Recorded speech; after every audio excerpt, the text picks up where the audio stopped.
साथियों नमस्कार। मैं आपका साथी दीपेश कुमार, खंड शिक्षा अधिकारी बाराबंकी।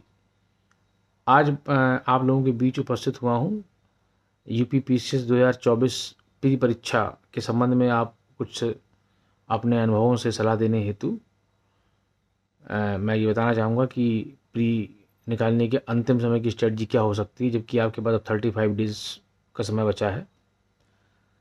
ये तो सभी जानते हैं कि 5 लाख 6 लाख फार्म हों चाहे 7 लाख फार्म आए हों, लेकिन जो गंभीर छात्र होते हैं वो 25,000 से लेके 40,000 तक होते हैं।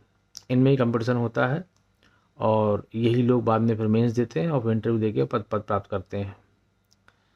पहली बात ये है कि इस परीक्षा में इस समय सबसे जो कठिन चरण है वो आपका प्री का चरण हो गया है, क्योंकि होता क्या है कि मुख्य परीक्षा देने के बाद और उसमें जो फार्म भरा जाता है प्रायोरिटी वाला, तो उसमें जो लोग पहले से नौकरी कर रहे हैं, जो अधिकारीगण हैं, तो वो अपनी रैंक को सुधारने के लिए, अच्छा पद प्राप्त करने के लिए ही वो फार्म भरते हैं और मेंस में फिर वो अपने 4-5 पोस्टें ऊपर की भर के आगे फिर वो छोड़ देते हैं। तो और फिर इंटरव्यू देके अगर वो पद मिलता है उनको तो ठीक है, नहीं तो वो पद फिर वो आगे अगली बार तैयारी करते हैं, वो पर पद वो नहीं भरते हैं प्रायोरिटी में। अच्छे लोग ऐसे ही करते हैं।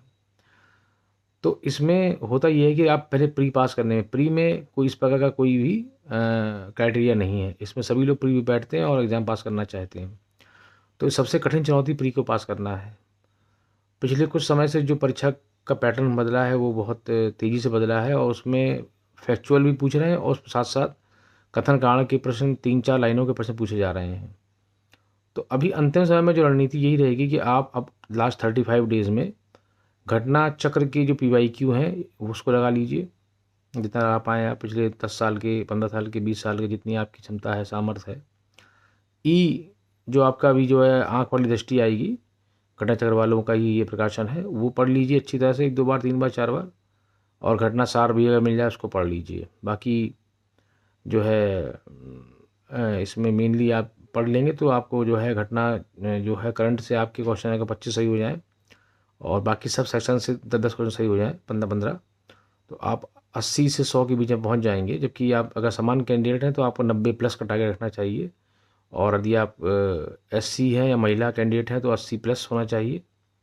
बाकी EWS और OBC तो सामान्य से ज़्यादा ही जा रहा है। उसके पीछे क्या कारण है वो मैंने वीडियो बनाया है, वो देख लीजिएगा आप लोग। तो 90+ की आप रखिए प्रयास, क्योंकि 90+ इसलिए बोल रहा हूँ, 95+ नहीं बोल रहा हूँ, क्योंकि वैकेंसी इस बार ज़्यादा है। जो कि सूचना मिल रही है कि 1000 वैकेंसी बता रहे हैं, 900, 800, 700, 600 तक की खबर है। लेकिन ये तो निश्चित है कि 300 या 350 नहीं है, जो कि हर बार हो रही हैं। निश्चित रूप से मान के चलिए 600 से ऊपर वैकेंसी रहेंगी और हो सकता है 800, 900, 1000 भी हो जाए। तो ये कोई अतिशयोक्ति नहीं, लेकिन 600+ तो मान के ही चलिए, इससे कम वैकेंसी नहीं होगी। और 600+ में आपको जो है 90+ सामान्य में और SC नहीं, SC के और महिलाओं के लिए 80+ और ST के लिए 65-70 के आसपास। और EWS में अगर आप हैं और OBC में हैं तो कुछ विशेष कारणों से आप 92-93+ क्वेश्चन लेके चलिए। और आपको शुभकामनाएं हैं। इन्हीं बातों से आप प्रयास करिए। मेनली बस वही है कि PYQ लगाइए और करंट पढ़ते रहिए और जो भी आपके शॉर्ट नोट्स बनाए हों आपने वो देख लीजिए। बस इससे ज़्यादा समय अब है नहीं आपके पास कि आप बहुत बड़ी बड़ी पुस्तकें पढ़ पाएँ या देख पाएँ, ये संभव नहीं है। अब जब प्री हो जाएगा तो मेंस के लिए फिर आप जो है रेफरेंस बुक्स होती हैं, आर्टिकल्स होते हैं, नोट्स होते हैं और गवर्नमेंट साइट्स होती हैं, वहाँ जाके आप फिर गहन अध्ययन कर सकते हैं।